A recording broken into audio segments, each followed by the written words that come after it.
दोस्तों नमस्कार। दोस्तों मैं बिमल शाही आप सभी लोगों का अपने चैनल में स्वागत करता हूं और उम्मीद करता हूं कि आप लोग सब लोग स्वस्थ होंगे एवं मस्त होंगे।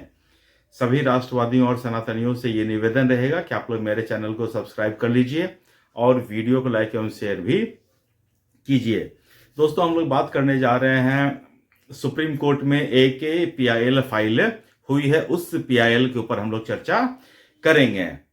दोस्तों सुप्रीम कोर्ट में PIL फाइल हुआ है चुनाव आयुक्त, मुख्य चुनाव आयुक्त और चुनाव आयुक्त, इनके जो अधिकार हैं, कुछ अधिकार जो हैं, इनके ऊपर एक PIL फाइल किया गया है और उसमें यह बताया गया है कि मुख्य चुनाव आयुक्त और चुनाव आयुक्त इतने शक्तिशाली हैं, इतने पावरफुल हैं, इतने ताकतवर हैं कि पद पर रहते हुए उनके द्वारा किए गए कार्यों को लेकर, उनके द्वारा लिए गए फैसलों को लेकर भविष्य में उन्हें इम्यूनिटी दी जाती है।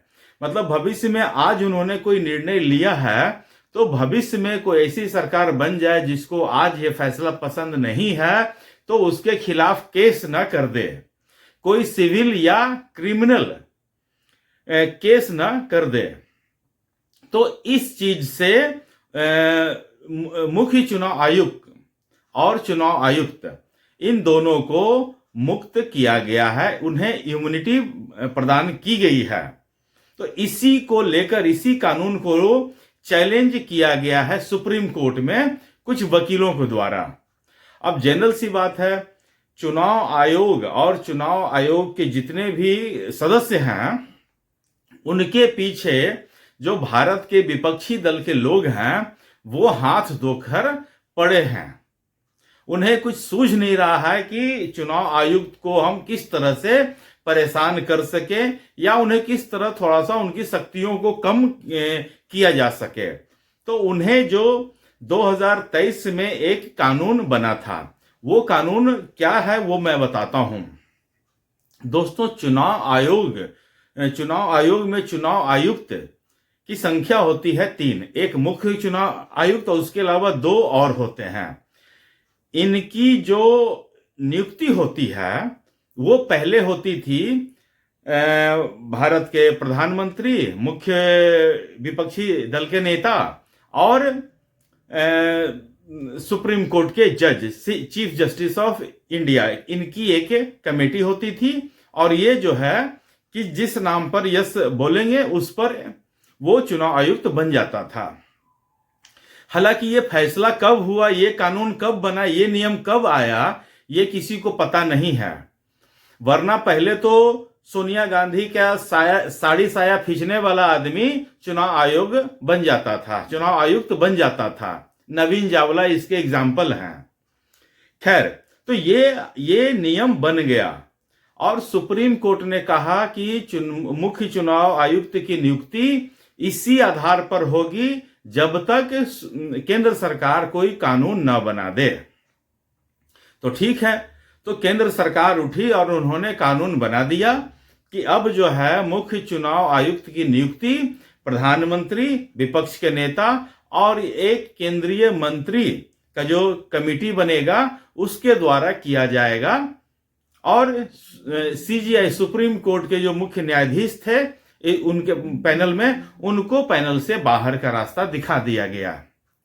इसके साथ ही इसी सुधार में उन्होंने चुनाव आयुक्त को ये इम्यूनिटी दे दिया कि चुनाव आयोग के वर्तमान में लिए गए फैसले को लेकर भविष्य में उनके खिलाफ किसी तरह का सिविल या क्रिमिनल प्रोसीडिंग्स नहीं की जा सकती है।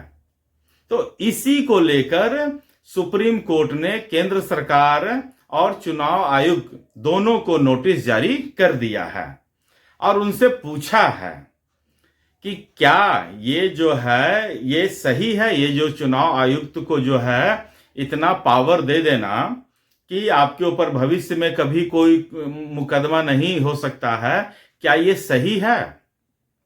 CJI सूर्यकांत ने ये भी कहा कि हम इस पर विचार करेंगे और इसकी वैधता की जांच करेंगे। तो अब ये सारा खेल होगा सुप्रीम कोर्ट के अंदर। हालांकि अभी सुप्रीम कोर्ट ने केंद्र सरकार से जवाब मांगा है। सुप्रीम कोर्ट में केंद्र सरकार अपने हिसाब से जवाब देगी और मुख्य चुनाव आयुक्त भी जो है अपने हिसाब से जवाब देंगे। और हो सकता है इसमें और कोई, देखिएगा आगे चल के ये केस भी बहुत ही महत्वपूर्ण केस आने वाले समय में बन जाएगा। और देखिएगा इसमें विभिन्न पार्टियां भी स्टेक होल्डर बनेगी और वो भी अपने अपने तरीके से पक्ष रखेंगे। और इसमें तो मैं एक जान रहा हूं कि कोई हो या ना हो, कपिल सिब्बल वकील जरूर रहेंगे। उसके बाद अभिषेक मनु सिंह भी सर जरूर रहेंगे। उसके बाद हो सकता है प्रशांत भूषण भी इसमें कूद ही जाएं, इनको तो कूदना जरूरी है। तो ये सारा चीज अभी होगा और देखते हैं इसमें क्या अपडेट आता है। जैसे कुछ अपडेट आता है हम आपको बताते हैं। तो दोस्तों मुझे आज के लिए इतना ही अपडेट देना था। आप लोग अपना ख्याल रखिए, स्वस्थ रहिए, मस्त रहिए। तब तक के लिए नमस्कार, बाय।